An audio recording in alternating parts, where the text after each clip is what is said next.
Welcome to our week by week breakdown of the Eagles' 2024 opponents. We're up to, I think, week 5 now, with the Tampa Bay Buccaneers up on the slate. This will be a home game for us as we faced them in Tampa last season, and it's a tale of really two halves because the first game we did them in proper. I think it was a 15-point plus victory. I think it was 23-11, something like that. Not 15, no, it's 12 points. Anyways, but the playoff game, they blew us apart. 32-9, and it was embarrassing. It was part of our skid, the end of our season, and just left a very bad sour taste in our mouth. But I believe we're we're closer to that first matchup than the second. So let's dive into their draft and who they brought in, free agents, and as well as how their players from last year will grade out this year and perspectively speaking. What's up? It's your boy Cintron coming back at you with another analysis video. And kid you not, that's my real name. Up on the slate, the Tampa Bay Buccaneers, who we faced in, I think, week 4 last year, week 5, so a close matchup. But we're slated to face the NFC South this season, and it's a boon for us because they're weaker. But this is a team that gave us problems in the playoffs, and we'll dive into will they do more of the same, or will it be more of the domination we saw in week 4? So their draft needs, they need O-line help, cornerback help, and linebacker help. And while they didn't address all of these, they did address enough of them. And I think they had a very solid draft with Graham Barton, a guy who's started at every position, I think, but maybe right tackle.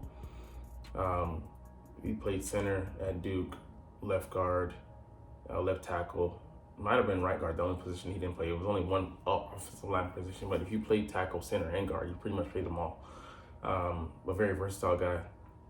He went higher than maybe expected, but due to his versatility, he can be a starter for you anywhere along that line. They drafted Cody Mock last year, so getting a starting center here makes sense for them and upgrades that porous offensive line. Chris Braswell, talented edge defender, instantly becomes one of the better players. That is both good and worrisome because the talent there. Why is he an instant upgrade? The guys left, of course. I forget the sacks leader, Shaq Barrett. I think he left this past offseason, but they need to refill that talent pool. But he still needs some work. Tyke Smith, a safety at Georgia. Don't know where they're gonna play him, but he's a talented guy. Got his hands on a lot of balls, and he profiles more, for me, a hybrid cornerback safety. But we'll see where they deploy him. Jalen McMillan can step in and give them something on the outside while also being able to play on the inside as well. So that versatility, as Chris Evans, they might be ready to step away from him. Bucky Irvin, backup here. So from here, it's purely really depth, but get a lot of talent there. Get some some depth pieces in this guard from El Paso and Devin Cope. Heard about him, but teammate of McMillan's, but not much ballyhooed. So let's look at their roster.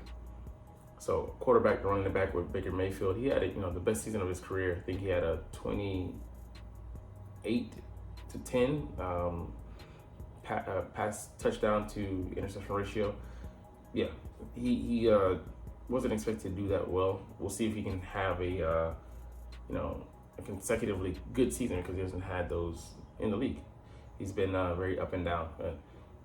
It would be some of his fault, but no fault of his own because his offensive coordinator left, and the tools around him are mostly remain constant, but still they didn't provide a lot of upgrades.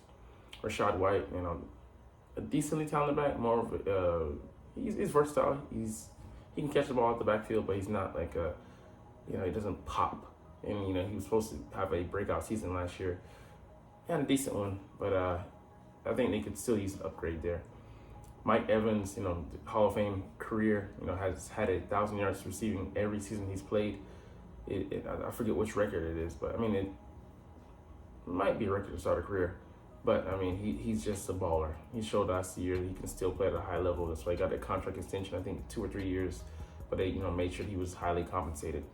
Chris Godwin hasn't recovered from his injury, but he's still put in a solid, I think, 1,000-yard season last year. But his deal isn't set to run out, so See what they get from him. Trayvon Palmer, a guy who I wanted on the Eagles, Cincinnati receiver, a 4-3 guy, almost a 4-2 guy, and very explosive. We'll see whether he moonlights on the outside or whether he plays on the inside, but he has that versatility. And yeah, the guy can do something when he gets the ball. Cade Otton, Kane had kind of a mini breakout last year. A very solid tight end. And we'll see if he can maintain that consistency. Tristan Wirfs, one of the better tackles in the league.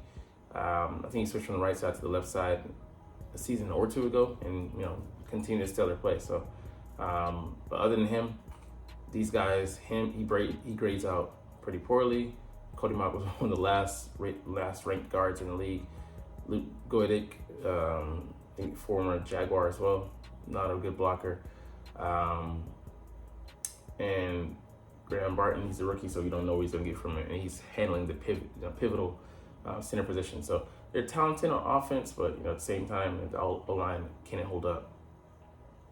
Yaya Diaby hasn't been consistent. I mean, I don't know if he's a second or third year player, but he's shown some potential, but it remains just that. Logan Hall, no name. To be honest with you, Vita Vea, one of the top 15 guys in the league. He's struggled with consistency, but he's gotten better as of late.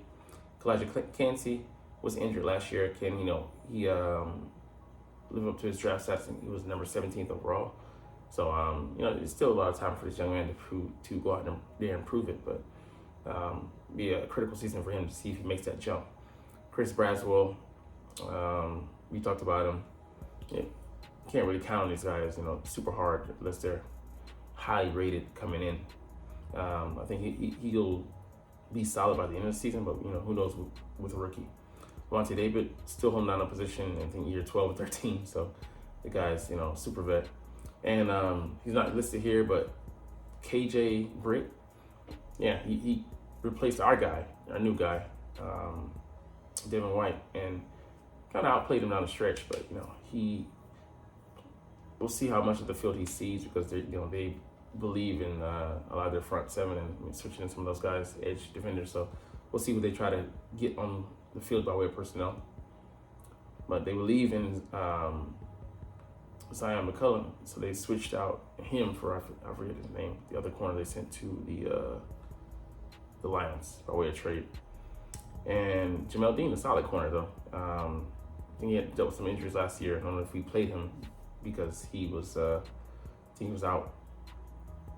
But secondary not too bad. Just that one weakness at corner there, and Tyke Smith could he man the slot position because they have another slot guy. He's a safety, but he had some decent snaps for them. Jordan Whitehead and Antoine Winfield Jr. gave a solid safety tandem. Jordan getting long in the tooth, but I think he still shows that he has it. So now let's break down their offense versus our defense, and their defense versus our offense. So Baker Mayfield, I think we have the secondary to give him problems, but by this time we have gelled. It'll be a good test for us because these two receivers, they're both 6'3", present a towering challenge on the perimeter in Mike Evans and Chris Godwin. Rashad White, I'm not too worried about him. He's not explosive. He's just more like, he's not a plotting back, but he lacks the measurables. He can use something in the receiving game, but I think Devin White could solidly cover him or whoever we have there in coverage. Receivers, like how they match up with us, I think presents a good challenge. Slay's out there, Quinion, Isaiah. The only thing I'm worried about with him is his size disadvantage versus these guys. But I like our matchup way better than last year, and we handled them last year. So that should tell you something. I think we should blitz their O-line, especially them having a rookie center. They're working out their issues, their kinks. Jordan Davis, Jalen Carter, those guys should eat, as well as the edge rushers and Sweat and Bryce Huff. Man, they should get after it. So I think we should have the advantage on defense, and then even with the new defense that we're installing, and then our offense versus them, O-line should be killing these guys. Vita Vea is the one guy I think we have to worry about. Kalijah Kancey could blow up some things because going up against Tyler Steen, it'll be his first time starting. So it's a bit of worries on the interior, but I think we should have them handled. Group blocking and combo blocking and things and such in its own scheme. And then attacking them, the linebackers, Levante can run and so can KJ Britt, but Dallas Goedert and those guys in the middle giving them problems. And then Jamel Dean, that's their best. And then AJ Brown should have, a solid day at the office. And Zion won't be able to keep up with that's Tristan McCollum's brother. Won't be able to keep up with Devonta Smith. So, we kind of had our way at offense at times, and we were pushing them around. And while Antoine and Jordan are solid, they can, like you said, erase some mistakes. I think we should be able to overwhelm them. So I have this going on as a W. That's just how I see it. But how about you? Anyways, we're gonna get up out of here. But hey, I know the fact of the matter is you're not even watching that, but it's all good because I love talking about the freaking stinking Philadelphia Eagles that I love. And I love making these videos. So we'll chunk the deuces officially. But as always, it's Fly Eagles Fly, and let's motherfucking go. Like, comment, share, subscribe.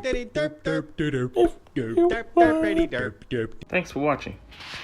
Check me out at Cintron, Cintron Anime, Cintron Life, or Cintron Laughs, or other social media.